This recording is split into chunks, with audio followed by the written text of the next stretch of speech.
Ladies and gentlemen, the 45th and 47th President of the United States, Donald J. Trump. And I'm proud to be an American, where at least I know I'm free.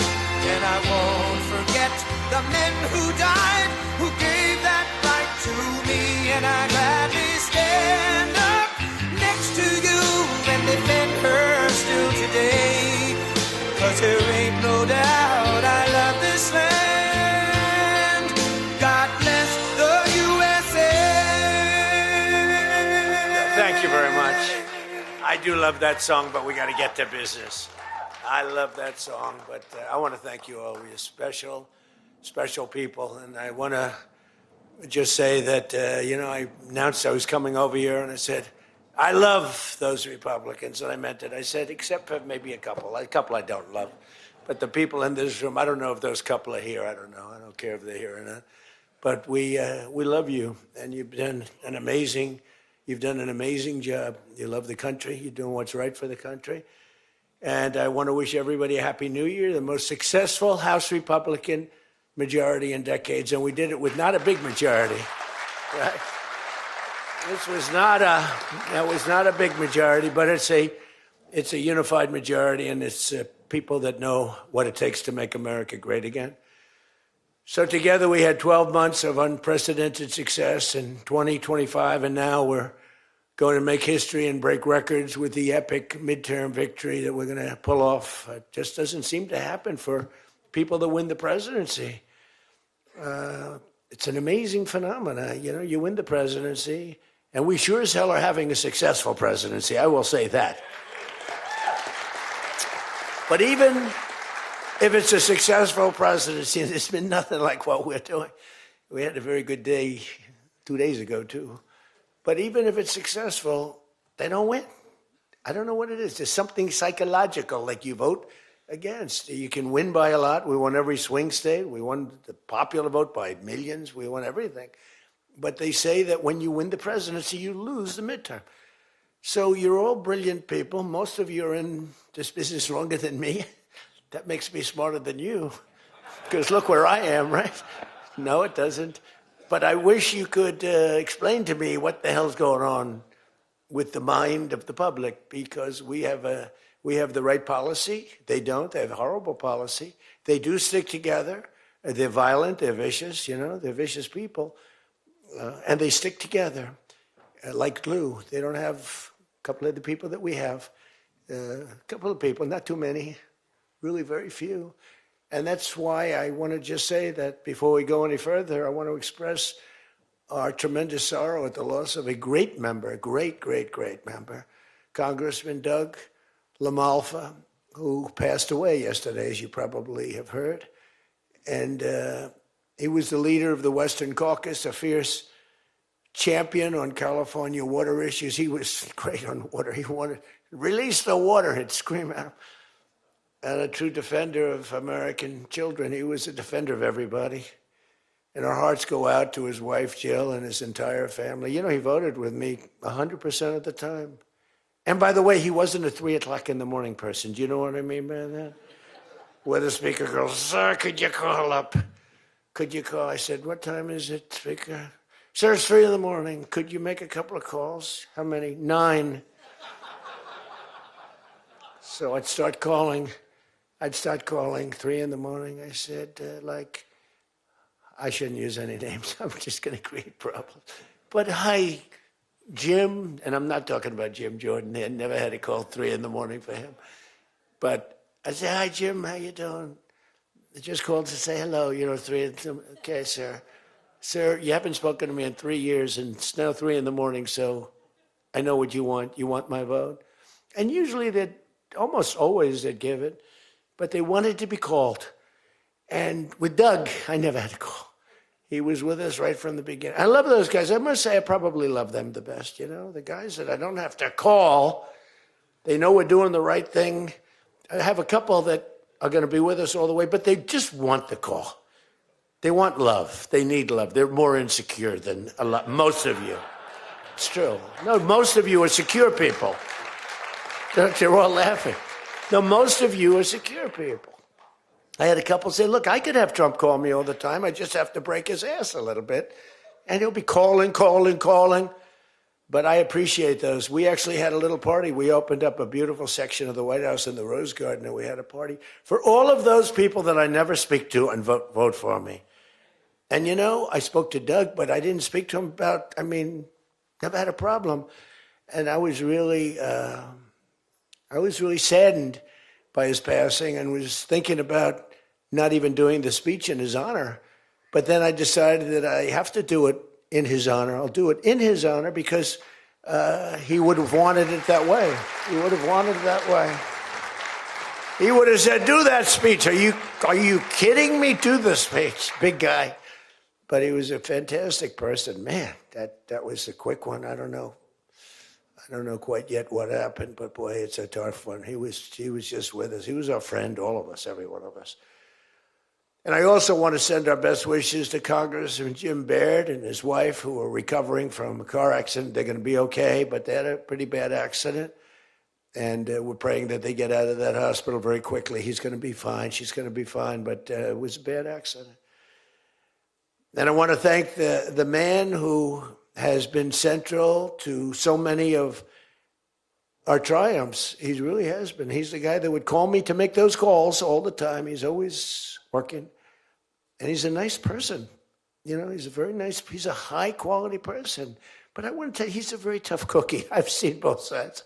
Not often do I have to see the other side because he's just, by nature, he's a very fine, religious. I like that. He's a religious person. I like that. I like religious people. It usually means they're more honest. Sometimes it doesn't happen that way. I've had some real religious ones that did numbers on me, and I said, I'm going to get them someday. They got me by surprise, but it's usually good, okay, right? And his name is Mike Johnson, Speaker Mike Johnson.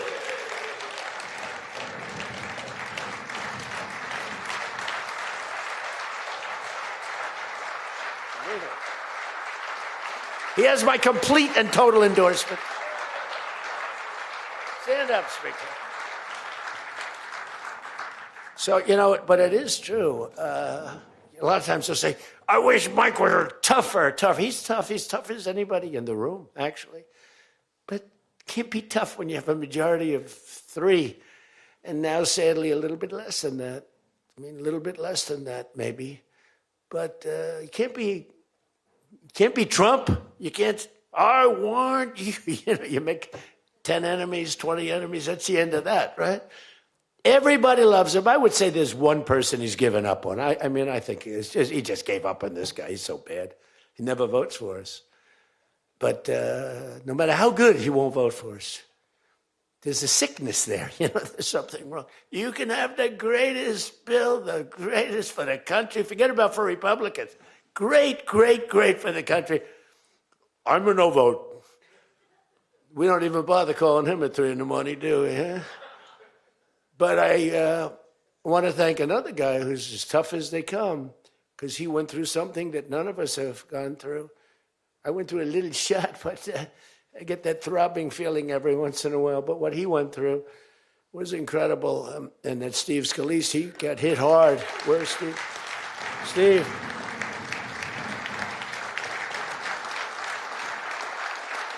He's a tough cookie. He was dead. I went to the hospital. His wife was crying so much. He was a mess. Oh, yeah, she loves you. That's the only thing I learned about Steve, that he has a wife who loves him. Because I've gone to hospitals where guys are in bad shape, and the wife couldn't care less. She's waiting. She's looking for the next guy. Who's the next guy down the pike? Who the hell is the next guy? He's died. I said, that's so bad. Oh, yeah. I had one where the dog died and the husband died at the same time. I said, it's so sad. Yes, I love this dog so much.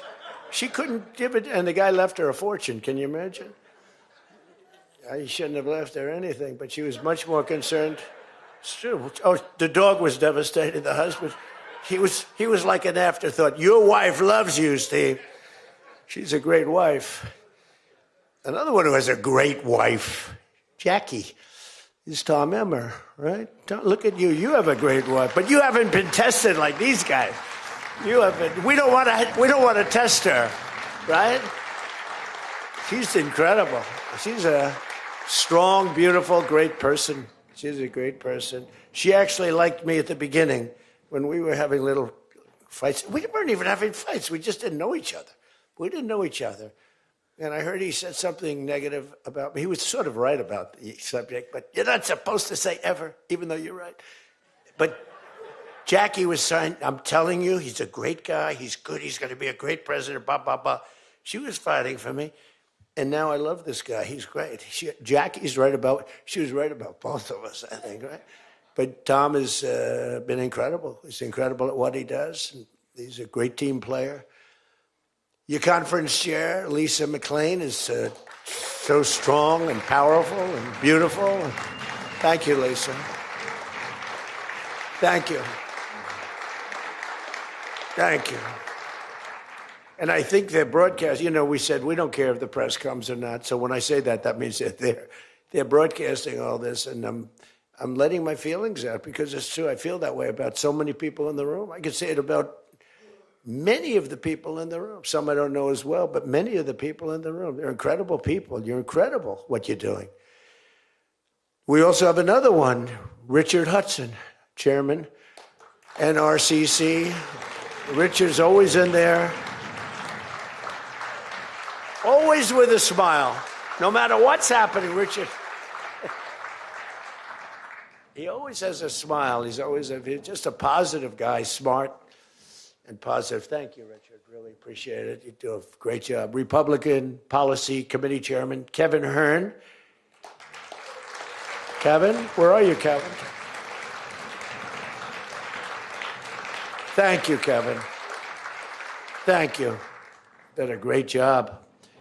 Every one of you got to be proud of yourselves.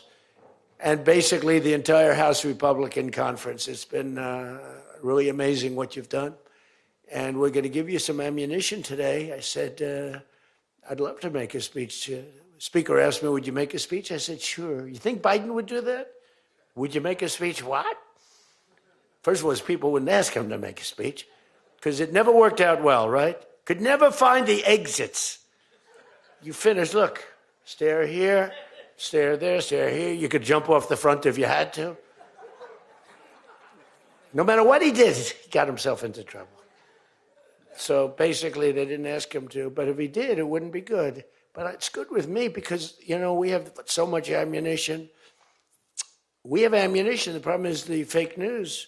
That's why I like being on. I'd much rather do live television than do non-live because, when they say, as an example in my speech, peacefully and patriotically to the Capitol, peacefully and patriotically.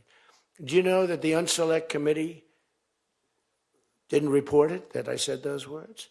Do you know that the news never reported the words walk or march peacefully and patriotically to the Capitol? Do you know they never reported it? It's a scandal. The Unselect Committee never reported that. They never reported that Nancy Pelosi was offered 10,000 soldiers, National Guard soldiers, whatever you want. No, I don't want them. And the mayor. The mayors were in writing. She was more honorable about it. But Nancy got caught when her daughter did a documentary. She's a documentariist. And she has her mother saying, it's my fault. I should have taken the soldiers or something. I saw that in the documentary. I said, whoa, this was a major story. Has she spoken to her daughter since that, But they just, they are vicious people, even on the attack. And it was an amazing military feat that took place yesterday. Think of it. An amazing military. The people are saying, well, thank you.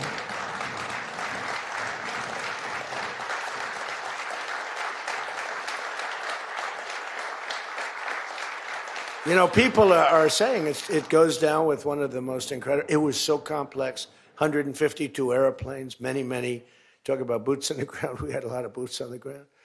But it was amazing. And think of it, nobody was killed. And on the other side, a lot of people were killed. Unfortunately, I say that, soldiers.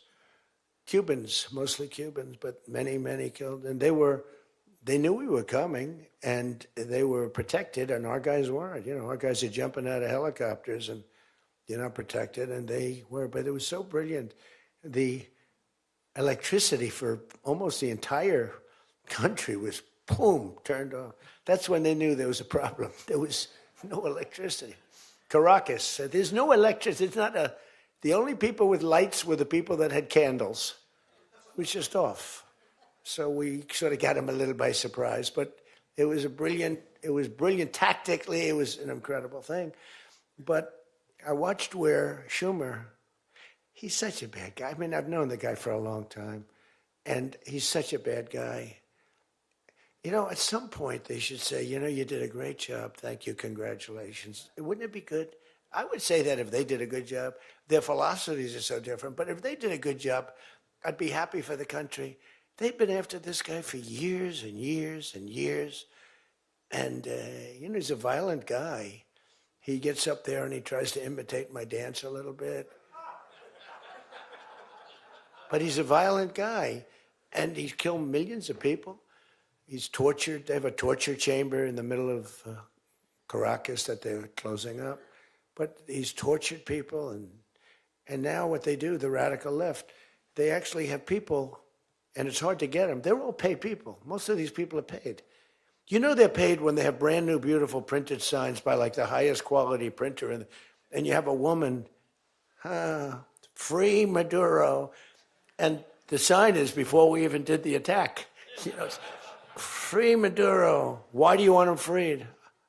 I don't know, but he should be free. Oh, she reads the sign. What does that say? It says free. Well, that's what I believe. And you know, you see the sign. It's like, Lisa, we should all have quality signage like that. The one thing I want their sign maker. The guy is great. He does beautiful signage. You know, the old days was better when they used to write out their own sign, wasn't it? They'd make a sign in the basement. They'd have an old broken board holding up a sign, and it's made with a magic marker, sloppy as hell, and it meant something. But today, when you have that yellow and black, they should use different colors a little bit. But the yellow is a beautiful shade of yellow.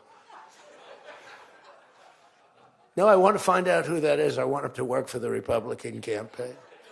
He's much better than our guy, whoever the guy is.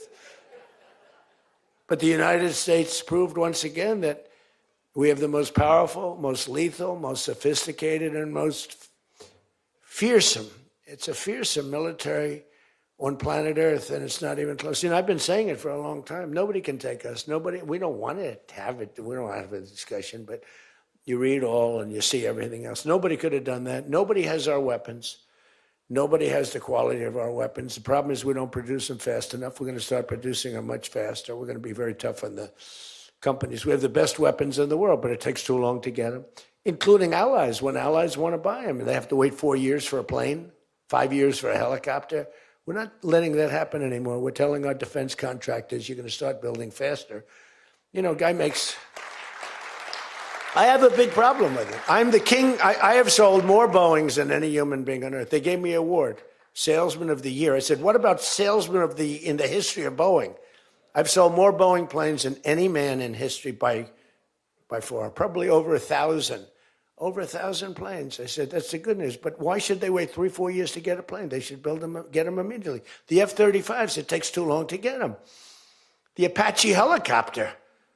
I mean, I had India coming to me, sir, I've been waiting 5 years. We're changing it. We're changing it. India ordered 68 Apaches, and Prime Minister Modi came to see me. Sir, may I see you, please?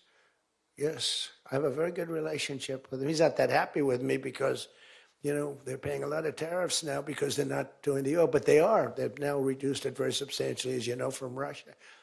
We're getting rich because of tariffs, by the way. I hope everyone understands that. They hate to report. We're going to have over $650 billion poured into our country or coming in shortly because of tariffs. You know, they're finding all of these pockets of money. A couple of weeks ago, sir, we're off by $39 billion. Oh, is that good or bad? Meaning, do we have it or are we short of it? Sir, it's $39 billion that we can't account for. That means we have an extra 39. Yes, sir. I said, well, what are you saying? We just don't know where it came from. I said, check the tariff shelf. Sir, that tariff doesn't start until September. He said, no. It started about a month and a half ago. Check it. Comes back 25 minutes later. Sir, you were right. It came from tariffs. This never happened to us before, where we find plus 39 billion, not million, plus 39 billion. They were missing. We've taken in $650 billion or shortcoming, and that's because I'm being nice. If I want to be, and we have national security because of tariffs. And frankly, we have a big Supreme Court case. I hope they do what's good for our country. I hope they do the right thing. The president has to be able to wheel and deal with tariffs. Now, if you have the right president, it's good. You have the wrong president, if you have the wrong president, nothing's good. Tariffs are the least of your problems. We found that out for 4 years. We had the worst president, did the worst job. They had the worst policy. We have to even run against these people. Now, I won't say cancel the election. They should cancel the election because the fake news will say, he wants the elections canceled. He's a dictator. They always call me a dictator. Nobody's worse than Obama and the people that surrounded Biden. Not Biden. I don't think it was Biden. He didn't know what the hell was going on, okay? The election was rigged. He had no idea what happened. He still doesn't. The auto pen. And by the way, you ought to make a big deal out of the auto pen. The auto pen was your president because most of the things were signed by auto pen. And you're not allowed to do that. I signed very little. Now I just sign everything because it's just so crazy. But, like I had the other day, we elevated a general to 4 stars. I think you should sign that. That's a big deal. A general did a great job, was elevated to 4 stars. And I had the gentleman, and I signed it in front of him, held it up. You got to sign that. You can't give it to an auto pen. And you can always tell an auto pen. One thing, it has 2 little tiny dots. You know that? 2 little dots. You know what that's from? 2 pins. They go bing, bing. They're wonderful things. But you got to sign it. And the law is you have to sign it. If somebody's, telling the auto pen person, he has to be authorized by the president of the United States. Well, he wasn't. The guy barely knew the president. How many times did you speak to the president, right? He said 2. And they just spoke about the weather. It was like this. But he was never authorized to sign. And I think it's, 95% of the things were signed by auto pen. You can tell because the auto pen is a nice, clean signature, and his signature's a mess. The only thing he signed was, which is nice, was Hunter's pardon. That's the only thing that we can find that he signed. Most of it he didn't sign. So somebody's sending papers to sign, and he wasn't the president. First of all, the election was rigged. You ought to have voter ID. You ought to insist on it. You ought to insist on it. Can you imagine?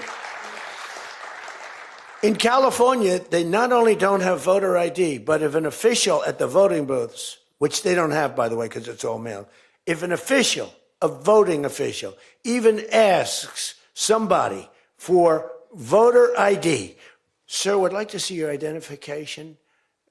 Do you come from our country? They put him in jail for tampering with the election. Okay? We got to straighten this out before it gets too crazy. California is more corrupt than any place. California is more corrupt than Minnesota. And I won Minnesota. Well, Tom's going, I think so. Well, it's close. It can't be proportionately, probably nothing's more corrupt, right? We got to win something. Yeah, right. He says you got to win. I'll tell you what, I did great there 3 times. I was surprised 3 times. Those elections are corrupt. They got you 1 time, too.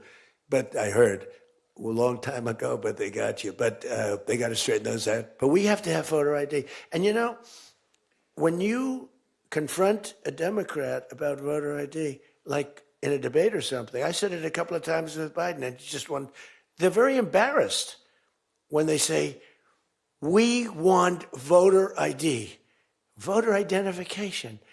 The only reason somebody doesn't want that is because they want to cheat. Our elections are crooked as hell. And you can not only win elections over that, and not only win future elections, but you'll win every debate because the public is really angry about it. And you ought to pass the SAFE Act or whatever you're going to call it. Are we going to SAVE Act or the Save America Act? I think we're going to change the name a little bit. You're going to put that up for a vote? I think everybody in this room certainly should do it. And it's a bad vote for them because they're voting against things like voter ID and other things that are almost equal to voter ID. But when somebody says, no, we don't want voter ID, that means they're crooked. And the public understands it. You win elections with that. But I think it would be really important, Save America Act, if you would put that up for a vote. It's got my total endorsement. And all it is common sense things about the election. And they'll fight it like crazy because they cheat. That's the only way they can win. When you have policy so bad, when you have policy with men and women's sports, and they fight like hell for it. They still are. I saw the other day a person that you know very well, a congressman, was fighting like hell. And, I was out the other day with somebody, and I was with an ex-football player. The guy was massive. His leg was like this. And a young woman who plays flag football. And she's very good, supposedly, as an athlete. She's smaller than this guy's leg. Okay? And if they were playing football together, he wouldn't even have to run. He could just keep walking. They couldn't take him down. The guy, he can't even believe it. But there are so many. They had a race, a long-distance race. They had champion men, women, one of those marathon deals. The man finished 5 hours and 14 minutes and 36 seconds sooner. He beat the champion woman by 5 hours. It's so demeaning to women. It's so ridiculous, right? It's so ridiculous. The weightlifting, take a look at the weightlifting records. One record stood for 18 years, and it was broken by 112 pounds. They couldn't get 1/8 of an ounce, They'd put an eighth of an ounce on. Then she's going to break the record for her mom, who's sitting in the front with her father. I'm going to break it. And she's out there. We're adding 1/8 of an ounce to each side. This record has stood, ladies and gentlemen, for 18 years. But she's going to do it. She's looking to get into the Olympics, right? And she gets up, and they put a little tiny thing like this, little thing. And my wife, by the way, my wife hates when I do this. She said, she's a very classy person, right? She said, it's so unpresidential. I said, but I did become president. She hates when I dance. I said, everybody wants me to dance. Darling, it's not presidential. She actually said, could you imagine FDR dancing? She said that to me. And I said, there's a long history that perhaps she doesn't know. Because he was an elegant fellow, even as a Democrat, right? He was the attack by Japan, he was quite elegant. But he wouldn't be doing this. But nor would too many others. But she says, darling, please, the weightlifting is terrible. And I have to say this, the dancing they really like. She said, they don't like it, they're just being nice to you. I said, that's not right. The place goes crazy. They're screaming, dance, please. But the weightlifting, but no, the girl gets up. And you see, I want to be more, but I have somebody watching. I want to be more effusive. I want to really, But she gets it, and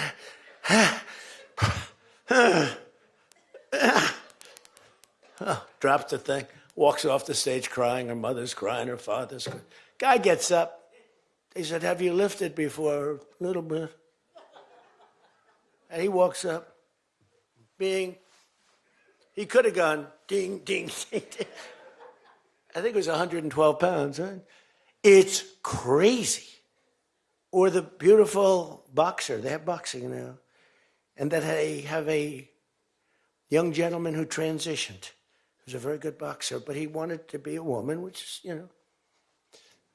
to each his own. Because I want to be very liberal when it comes to these subjects. I'm trying to get that vote. It's not an easy vote to get. It's very tough for me to get it. But he transitioned, and he transitioned. And the girl was a champion boxer from Italy, remember? She got up first round.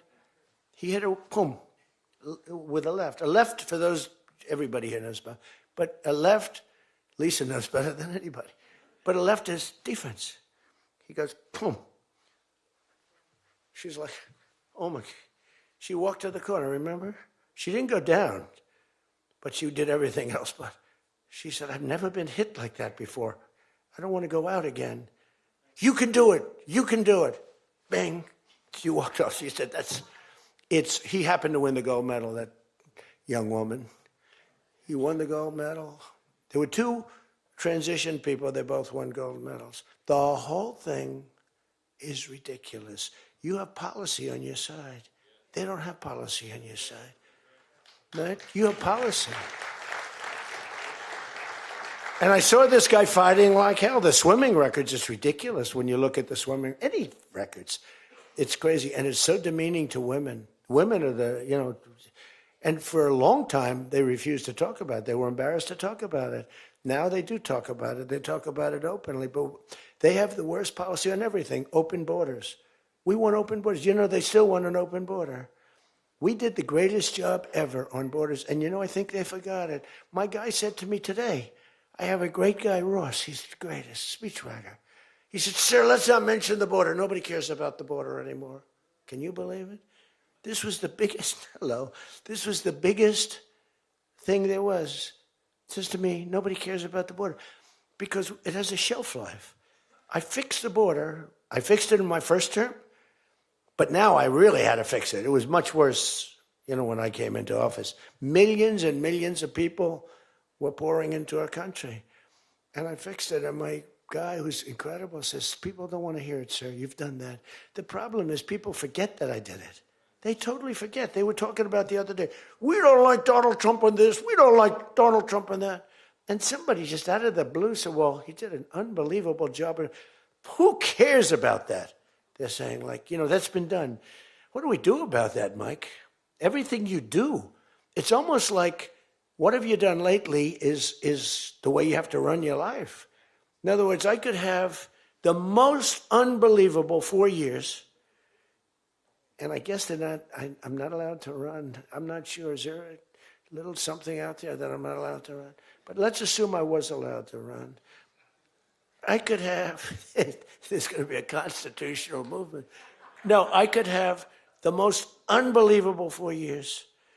Everything was great, but in the last week, I made a little slip up in something, and you lose the election.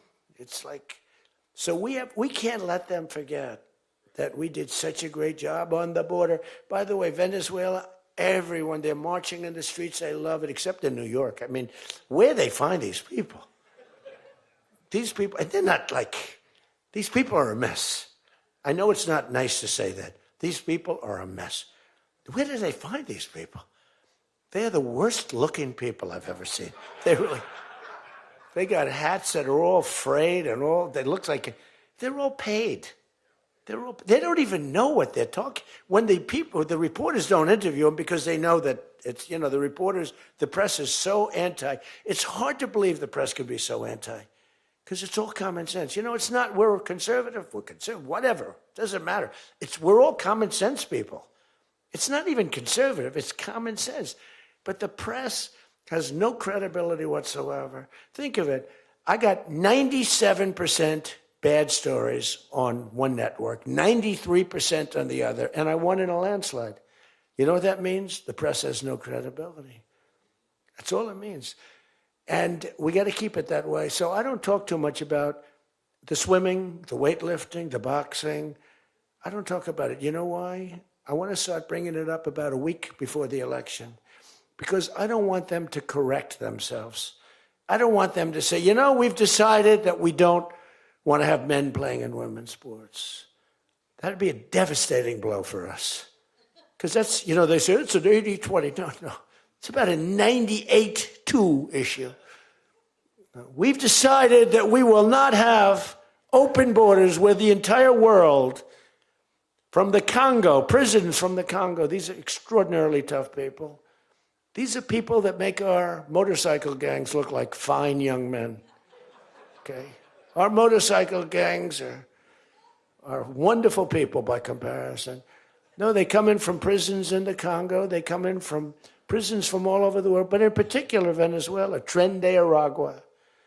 Tren de Aragua comes in, and Tren de Aragua, they say it's the worst gang in the world. It makes our gangs look like little sweethearts. It makes our gangs, you want to take them out to dinner, they're so nice. They cut off the fingers of people. One guy makes a phone call in Colorado. The governor stinks in Colorado. He's no control. So Tren de Aragua, they don't want to do anything about it. So ICE has to go in and take them out because the governor doesn't want to do anything. But they make a phone call. They've taken over my building. The landlord's calling. They took over his building. So the governor doesn't want to do anything. But he calls the police, the guy. They come in. Did you call the police? This is Tren de Aragua. We're talking to the man that owns the building. Did you call the police? Yeah. Boom, they cut off his fingers. If you call him again, the next time your hand comes off. Can you believe it? The guy's walking around, his fingers were cut off. And these are the animals that we're throwing the hell out of here. Washington, D.C. is now the safest city in the country.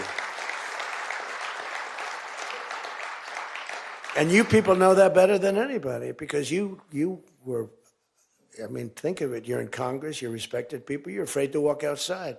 Washington, D.C. Now, we had a terror attack 4 weeks ago, and one person's looking down from heaven, and the other one is actually recuperating and going to make it, I think, but really badly hurt.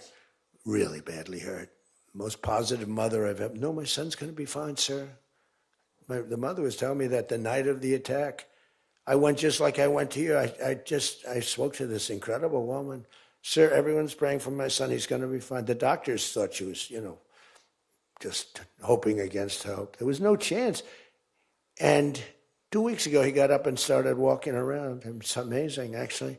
So maybe some really bad. It looks like he could be okay. He's going to have pretty bad after effects.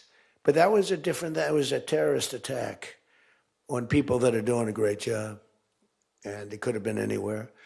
But we haven't had a murder. We would have, on average, 2 murders a week in Washington. I don't even like talking about it. Two murders a week in Washington, D.C. We haven't had one in 7 months. People can walk out now. You can walk down with your wife down to the restaurants, which are booming, by the way.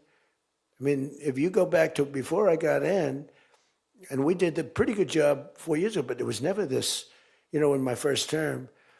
So when we were during the first term, we were pretty good, but, it wasn't like that big of an issue. It became a big issue because people were being mugged all over the place. We had a couple of people working in the White House that were killed. We had one guy waiting for his wife in a car. They said, "Get out of your car." He said, "Well, I'm waiting for my wife." They blew his head off. The wife is walking up to the car. Animals. And then they get angry when I say, they're animals. Nancy Pelosi, they're not animals, they're human beings. No, they're not. This is another thing. That's a 98-2 issue also. No, they're animals, and we've taken them out. We've took out over 2,000 people, brought them back to their countries from where they came, or they're in prison now in Washington. Because it's not just like, you have to take the bad ones out. 2%, 3% of the population causes 90% of the crime. Think of it. 2% of the population in Washington, D.C. causes 90% of the crime. So when you get rid of the 2%, we took out over 2,000 people, got them out of the country or in prison. Some were so bad that we didn't want to send them back to their countries because they'll come back in, even though it's hard now, but they're pretty smart. They're sick, but they're smart. But you're now living in one of the safest cities in the country. It's a great thing. You can walk to the restaurants. Restaurants are booming. New restaurants are open. They were all closing. You wouldn't have had a restaurant. And I don't know about you, but to me, those soldiers standing there look so good. I'm not going to feel safe walking down the street without them. I don't think you would either. Even though, we took out so many criminals, I just feel better. To me, they're beautiful. I look at these soldiers, and you feel safe. You feel safe. I don't think if we took them out, even if the crime wasn't much, it would definitely be more. We did a great job in Chicago. They don't want to talk about it. We, against all this slob of a governor, this stupid slob, who's the family threw him out of the business. He was a dope, and the Pritzker family. But they threw him out of the business. And the mayor, he's a low IQ person. extremely low IQ. We should give everybody, like, these competency tests, right? The cognitive, they call it cognitive. You know, I'm the only president that went for cognitives. I think every president and vice president should be forced to take cognitive exams, mental tests, like, are they intelligent? Wouldn't it be nice? Do you think Walsh could pass a cognitive test, as an example? Do you think Kamala could? I don't think Gavin could. He's got a good line of crap, but other than that, he couldn't pass. I mean, here's a guy who didn't want to have water coming down from the Pacific Northwest. Why? You know, they have a little tiny fish, this big, it's a little tiny fish. Not doing well. You know why? No water. They're sending water. It's too much. It's killing the fish. So they cut it off. And then they have 25,000 houses burned down.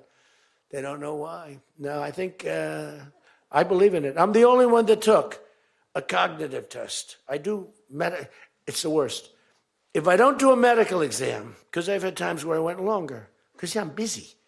If I don't do a medical exam, they say, Trump's not doing an exam. There must be something wrong with him. If I do the exam, they say, why did he do this? Why did he do this part of an exam? He did too much. There's something wrong with him.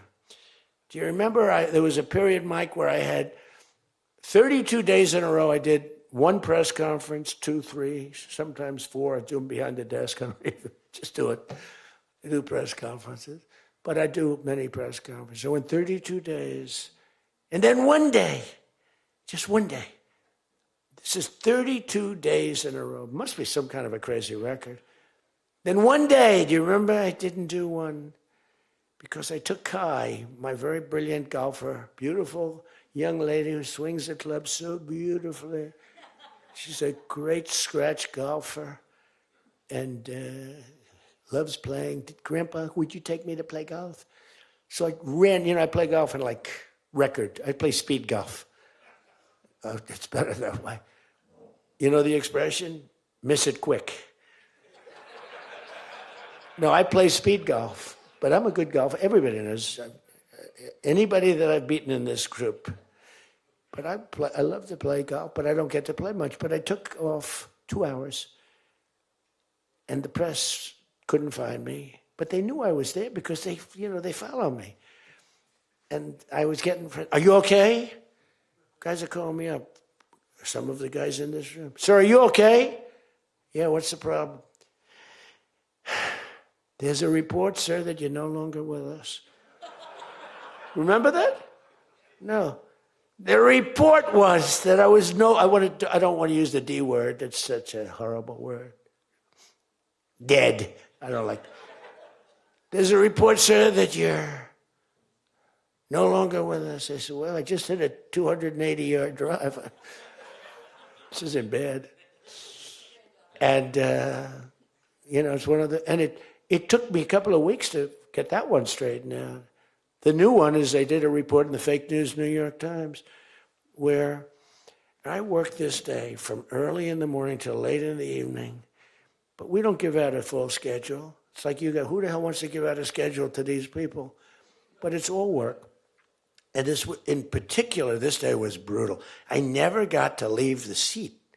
You couldn't do anything. It was just one after another after another. And this went on from early in the morning till late in the evening. And my people gave out a report.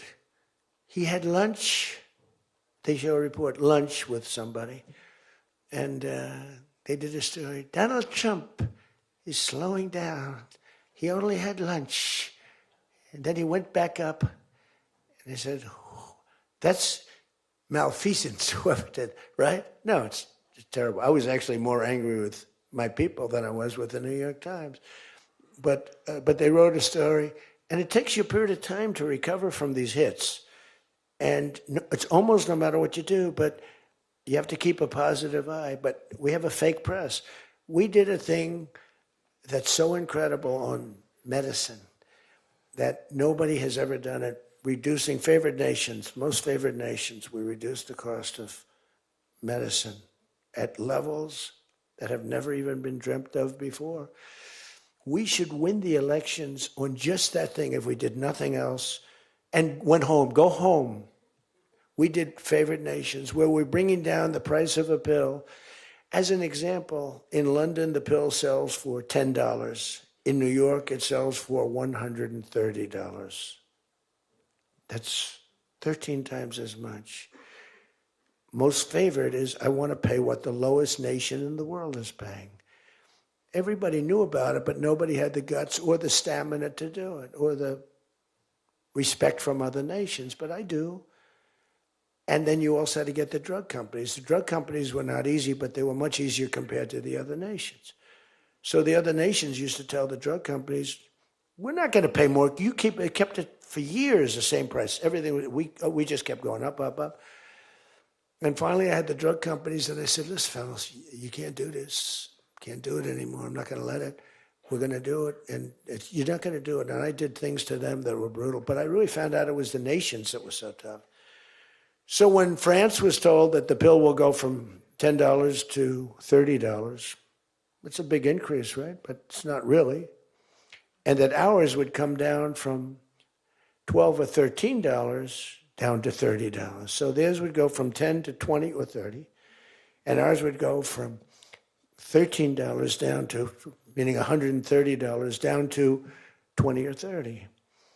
So it's a huge drop for us. Now, depending on the way you calculate it, it could be thousands of percent down. It could also be 90% and 80%. You know, there's two ways of calculating. I don't know if you know. They said Donald Trump exaggerated. No, there are two ways of calculating it. But calculate it at 80, 90%. But the other way is more accurate, like 900%, because that's what it really is. But there are two ways, but use, to be generous, 90%. There hasn't been a reduction in 28 years, except for the 1 year where I got it down 1/4%, and I had a news conference. I was so proud of myself. The drug prices, prescription drugs, are going to be down by thousands of points, thousands. On that one item, you should win this election. The New York Times barely wrote about it. The other papers barely wrote about it. Nobody even knows that the drug prices. Now, people will say, you don't mind if I don't read this crazy teleprompter, do you? Because, do you mind? Because I have, it's called standard. But these things are so important because you guys got to get elected. Because if you don't get elected, we have a country that's going to go to hell. So we can't play games. Ladies and gentlemen, the sun will rise tomorrow, and when it rises, we don't need this bullshit. We need to talk about favored nations. And your numbers are coming down at levels that nobody's ever seen. We inherited high prices. We inherited a mess. We inherited the greatest inflation in history. And you know what was knocking it down? The bad economy that we inherited. We inherited bad. We now have the hottest economy in the history of our country. We have $18 trillion being invested in the United States. You have, every one of you have car plants, AI plants, plants of all different types. Because of tariffs. I hope we get the good ruling from the Supreme Court. I only hope we do, because it's given us tremendous national security. So let me just finish up, because I weave. I love to weave. If you ever weave and don't come back to the point, then that's a problem. Then you say, but when you weave and you go here and boom, boom, boom, always coming back, then you're in good shape. But what's happening is by doing what I did, we're getting numbers that are so low. But what did I do to the countries? I said, France, your health care for prescription drugs is going to go up triple. It's going from $10 a pill, just as an example. I called it the fat drug. You could say the fat drug, Ozempic. Ozempic is $80 in London, and it's $1,300 in New York. The fat drug. A friend of mine called me up. He said, what the hell is going on? A very rich guy, but I said, the fat drug doesn't work on you. Why are you even taking it? The drug has failed miserably, but he's a very loud, boisterous. He's not a bad guy, not a great guy. Smart as hell. But he's a very rich guy. This drug, he could have paid millions for it. It wouldn't have mattered. But he said, in London, I'm paying $80. In New York, I'm paying like many times more than that. What the hell is that? That's because of what's happened. Because the nations held us back. So the drug companies, I made a deal with them. You're going to do it? They said, whatever the nations agreed to. The nations were a bigger problem than the drug companies. So I said, you tell me they'll never agree, sir. I said, 100% they will. 100%. They said, sir, the smartest guy, Eli Lilly, Merck, Pfizer, all genius. They're all making numbers you wouldn't believe. The defense contractors are making more. That's why I'm going to say, you're making $45 million a year and you can't produce a frickin' helicopter for 7 years? We're going to talk to them about that. But I said to the France, I called up, as an example, France, just as an example, I like him, he's a nice guy. Emmanuel, you know Emmanuel Macron? I love the French accent. Emmanuel. They said, listen, you're going to have to raise your prices a little bit because we're paying 14 times more than you. That's a lot, right? We're paying numbers. In other words, we're making up for all of this deficit. No. I don't know. I will not be able to. Mr. President, please excuse me. Most of the people call me Mr. President, except for people that don't respect me. They call me that, which there are probably a lot of them too. But they said, no. Putin calls me Mr. President. She calls me Mr. President. Emmanuel goes, no. We will not do that. Yes, you will, Emmanuel, 100%, because I was told they wouldn't do it. And this is, you can take Emmanuel and add up Hans, you can add up Ludwig, you can add every name in the book. It's all the same. The answer is no. We're not going to double our drug prices. Not for you or anybody else. I said, yes, you are, 100%. We are not going to do it. No, you don't understand. 100%. You're going to do it and you're going to like it. They go, I don't understand. I've told you 5 times, why do you keep saying you're going to do it? Because I'm always right about, Trump is right about everything, right? I said, the hat. Trump is right about it. I have been right about everything. Got to keep it going. Is there wood up here? Hold it. I always like to, just in case. Trump was right about everything. And I said, so you're going to do it, Emmanuel? No, I'm not. I said, okay, here's the story, Emmanuel. If on Monday you haven't agreed to every single thing that we want, I'm putting a 25% tariff on everything coming out of France, including your wines, your champagnes, and everything else. No, you cannot do that. I said, I can do that, and I will do that. Even for national security, I'll do that. But this is for medical security. And 100%. Now, let me explain. The tariff I'm imposing on you is 42 times more expensive than what I'm asking for you in return. So you can either have a 25% tariff added on to you, like I did with China on fentanyl. I put a 20% penalty tax on China, and it's drying up, because the tax is far more than they make with fentanyl.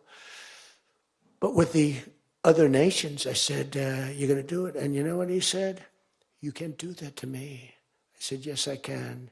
Don't worry about it. It's not going to be that bad. You just have to explain it to your people, your 39 million people, that, by the way, don't vote by mail. They vote on paper ballots. They tried voting by mail, and there was fraud all over the country. We're the only country that votes by mail, essentially. You know that, right? You know, Speaker, that's another thing. We're the only country that's stupid enough to vote by mail. Even Jimmy Carter's commission said, don't do it. But just to finish so that you won't say he wanders. Emmanuel said to me, Donald, you have a deal. I would love to increase my prescription drug prices by 200% or whatever. I would love to do it. It'd be such an honor. Whatever you want, Donald, please. Don't tell the population. Please, Donald, I beg you. Every country said the same thing. No, no, no, we will not do this. Some were strong, some were very nice, some were rude. But they all said one thing, no, we won't. And within, I'd say on average, 3.2 minutes, they were all saying, we would be honored to quadruple our drug prices. So we would be honored to quadruple our prices if that's what you like. We want to make you happy. Okay. Therefore, I will not charge you a tariff, and you're going to increase your drug prices by 3 times what they were paying 2 days ago, right? And we have now favored nation. You think Biden could do that? I don't think so. Think Biden ever thought of it? Now, everybody's wanted favored nations, but everybody knew it was impossible to get the countries to agree to it because they wouldn't have done. And they've been doing this for 40 years or whatever it is. We were subsidizing the entire world. That's just one of the many things we're giving. But you should take that thing. That's going to save. Now, that also, when you add that to healthcare, your drug prices are much lower than what you projected. So we're going to reduce healthcare by a lot. One other thing.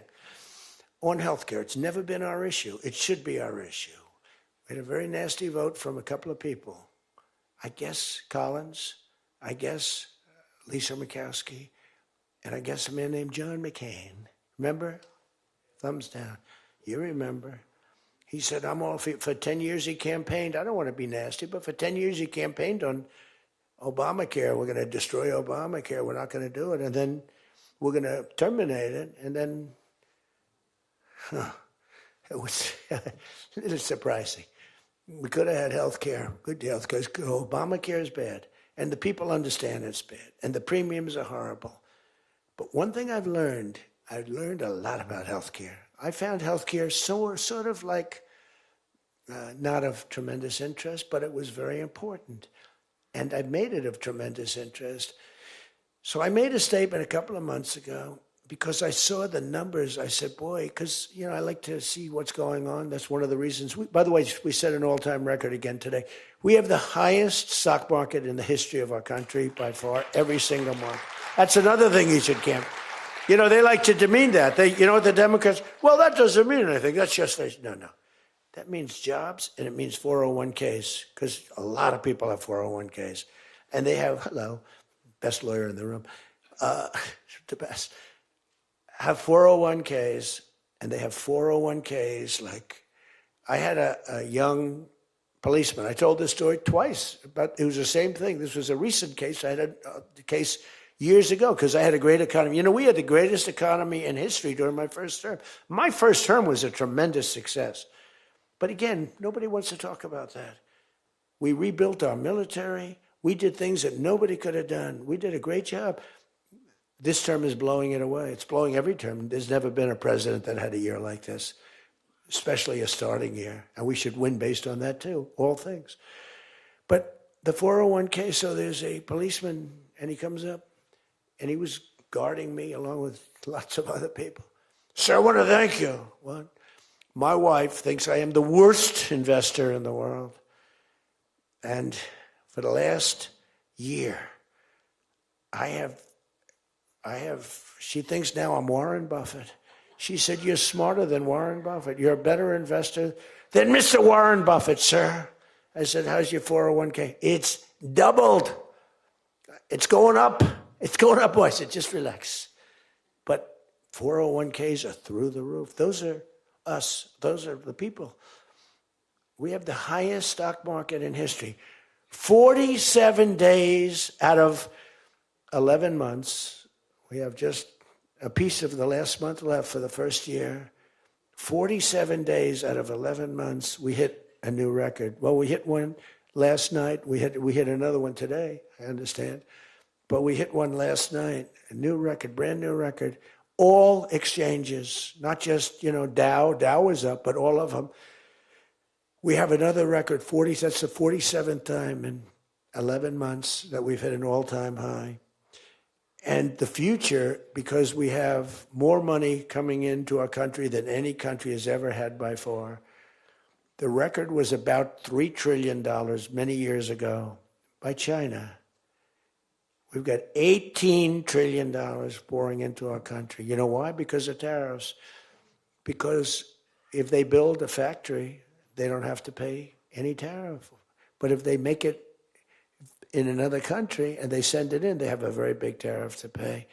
So they can't pay that tariff. So what they do is they come in and they're building. By the way, this is what China did to us for many years. It's just reversing it. Other than we have a great product. We were losing our product now. Tell you what, if I had lost this election, if you had Kamala, it's the same thing, Joe and Kamala, I call them equals. If you had Kamala come in, I believe that our country would have been Venezuela on steroids. I used to say that during the campaign. If I don't win, we're going to have Venezuela. So we have 18 trillion coming in. I think we could hit 20 trillion by the time the year is up, right? It's less than 1 year, 18 trillion. The record is $3 trillion. $3 trillion is a lot of money. 18 trillion is not even thinkable. That's all investment. That's building factories. That's building plants. You know how many car factories we have? Half of you guys are having car factories. Where you are, Louisiana is doing great. Georgia, right next to you, is doing great. Hello. Nice guy. All nice people. Actually, in this room, I can't see it. Is there anybody I'm supposed to dislike in this room? I think that a couple of people maybe didn't show up. There's only one that I really dislike. I mean, the same person that Mike gave up on, because there's something wrong with him. He's a sick person. But there's only one, really. The others, you just have to understand them. You know, they have some problems too. But you just have to sort of go with them and understand them, feel sorry for them. Advise their family, are they okay? Because what we're doing is right. But $18 trillion, car plants being built. I was in Japan. Somebody admonished me, he shouldn't be traveling. I don't like to travel. But when I travel, I make a lot of money for the country, not for me. For me, I don't care. I have a much higher purpose. I have plenty of money. I don't need money. I don't want money. I want to make money for the country. And like I did with Intel. Intel came in, they had a problem. I said, I can solve the problem, but I think you should give the United States 10% of your company. He goes, whoa. I said, yeah, I think I can help you with the problem, but you got to give the United States, not me.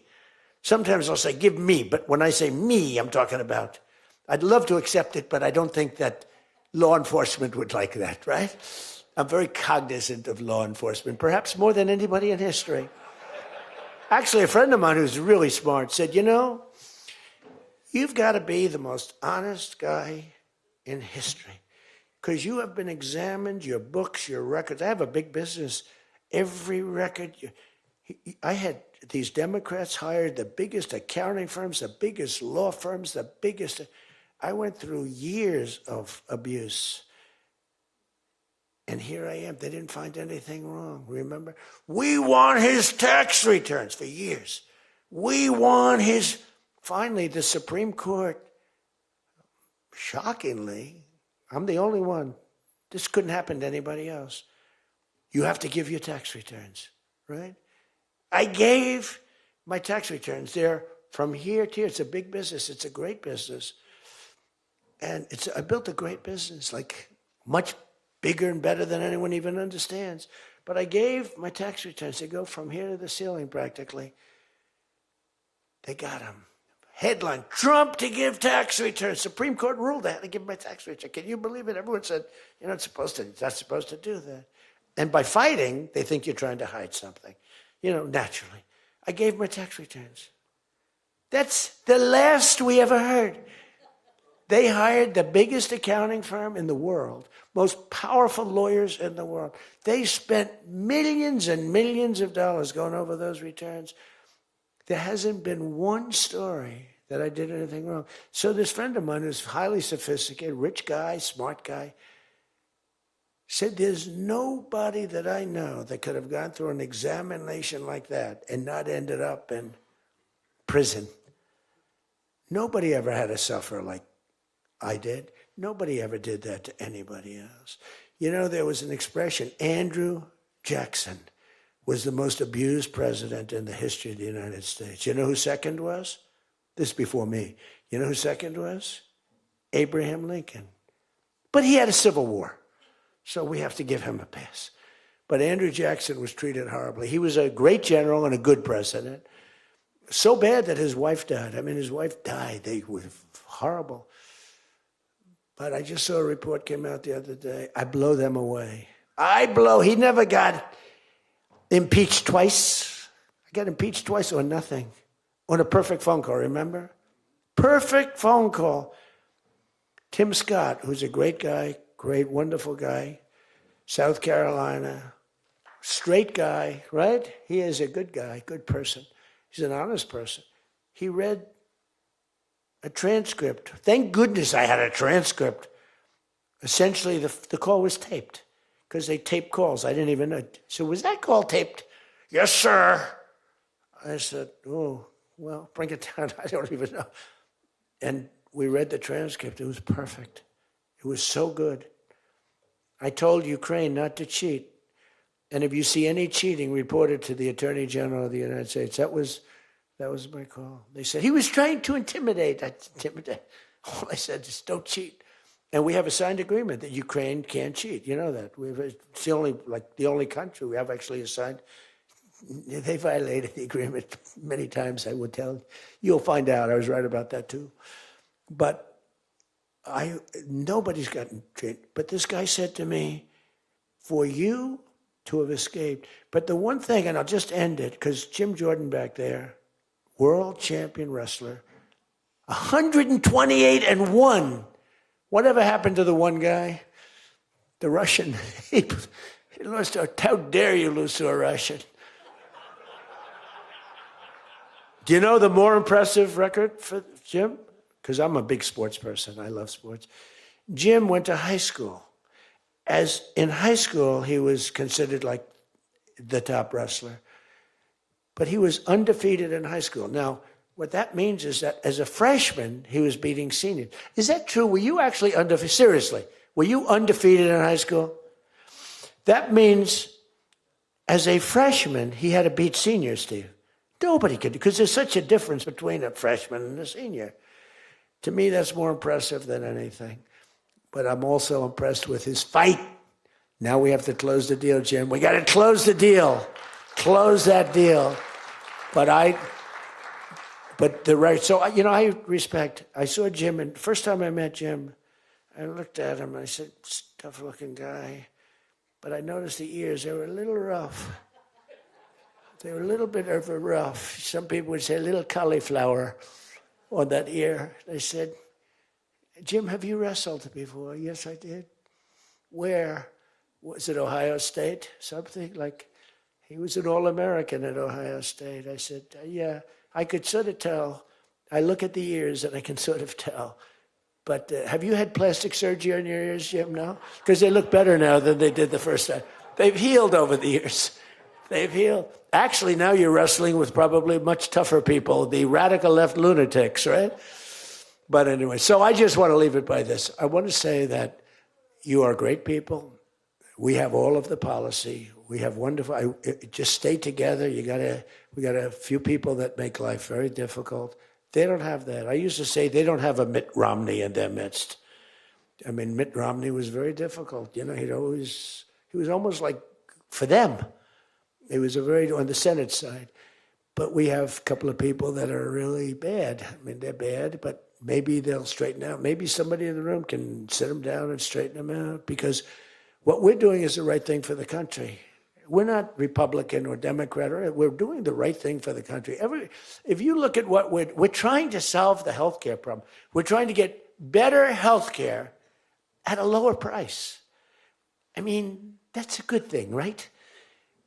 And the one thing I learned, and just in concluding, and I said it like a month and a half ago, and it was the number one thing in the country. Even the fake news covered it. They tried to put a negative spin on it, of course. I said, I read a story about insurance companies making a fortune. A fortune. Their stocks were up 1,700%. Who invested recently in a stock that's up 17? And that's because the money that they're getting from Obamacare is massive. And the government generally. That means they're making a fortune. And as soon as that, because I have a natural, I don't want to say it again, but I have a natural business instinct. I do. I've always done things. I've done some things that people said, you're crazy, and I made a lot of money with. I've done a lot of things that were good. I have an instinct, right? Somebody said, he's got the best political instincts of any politician in 150 years. I said, no, I don't. I really don't believe I do. I think I have good instincts. I have common sense. But they said that it was a very complimentary statement, but I don't believe that's necessarily right. But I do have good policy. I have good common sense. And maybe they wheeled that into instincts. And I did become president, so can't be that bad. And I never did it before. Don't forget, I ran for president. I had a politician telling me very strongly, they said, sir, I've run for office 20 times and I've won 17. And I know what I'm talking about. This was at the very beginning of my first time. I said, well, I've only run once, and I won, but I won for president. He said, you got me on that one. He's actually sitting in this room right now, that son of a gun. He knows who I'm talking about. He was giving me a hard time, but he's turned out to be a decent person. Not the best in the room, but a decent person. He's not my favorite in the room, but he's decent. But we have one thing that's really strong. Uh-oh, it's a fake news. Pulitzer Prize, right, Doug? Pulitzer Prize. He got one for the bullet. He had the bullet, but he got how many Pulitzer Prizes? 3 Pulitzer Prizes, and all talented guys. These are great guys. I don't like the people back there as well. These are the ones that take the pictures. Make me look thin for a change, Doug. You're making me look a little bit heavy. I'm not happy about it. But one thing I did see and find out in the last 2 months, when you tell the people that we want the money to be paid to the people so the people can buy their own health insurance and health care, it's like, and I just said it, and I said it because I read a story on the front page of a certain paper that I don't even mention because it's so stupid paper, it's so bad, it's gone so far off the Wall Street Journal, I don't mention it. I refuse to tell you that it's the Wall Street Journal. They've lost their way. This is not the Wall Street Journal of old. But I read a story on the Wall Street Journal, and it said that the insurance companies are making so much money. They weren't demeaning them or anything, and I guess as an investor, you're happy. When I read that, I said, wait a minute, they're making that kind of money, and they're making it because of stupid politicians, I hate to say, that we allow them to make it. If you guys can get in a room, because, we don't have that as one of our issues. It's the only thing they have. They're lousy at it. They came up with Obamacare. We tried to fight it. We almost had it won, but we didn't get 3 votes. We should have gotten them.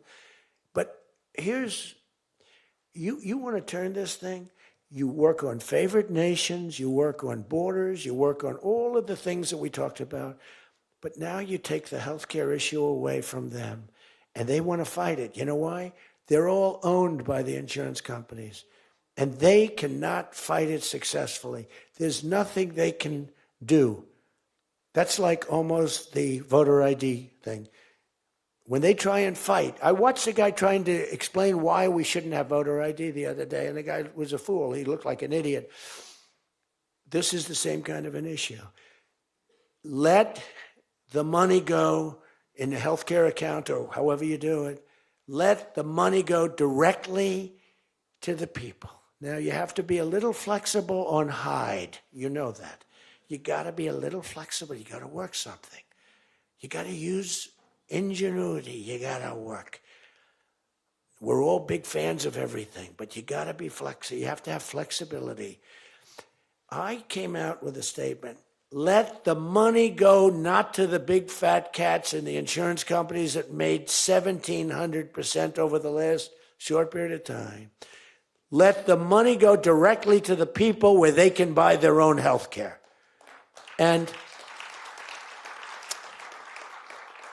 I'm not sure that I've ever said anything that was more impactful. I say a lot of things and have a lot of good ideas. And this was an idea that, the whole world went crazy. The whole country went crazy. The world went crazy with envy. if you can somehow do that, Mr. Speaker, Tom, all of you, Steve, if you can do that, you're going to have, this is going to be your issue. And the other thing is fertilization. They're trying to hit us on fertilization. They were dead on fertilization when I got a call from a very wonderful young senator from Alabama saying they had just lost a case. And the case, I've never been met with such scorn. Friends of hers were just going crazy. And I said, explain the issue to me. And it was on IVF, the fertilization. A judge ruled against and said all fertilization places have to be closed down, like immediately. It would have been a disaster. And fortunately, I picked it up, and we owned the issue. But now I understand they're trying to make a case on fertilization. You can't let them do that. Very important issue. All of these issues are very important issues. But you can own healthcare. Figure it out.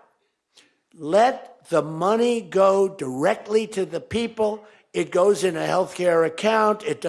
There are numerous things you can do, but you have to let no money for the insurance companies. I'm going to meet with the insurance companies. I said, I'm going to meet with them because I met with the prescription drug companies.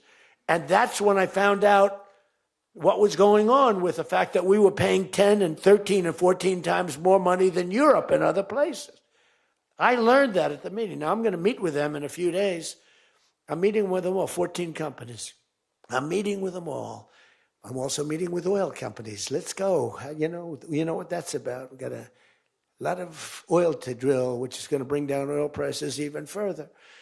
But if you can come up with health care, remember this, where the money goes to the people, you have just owned, they can't fight it.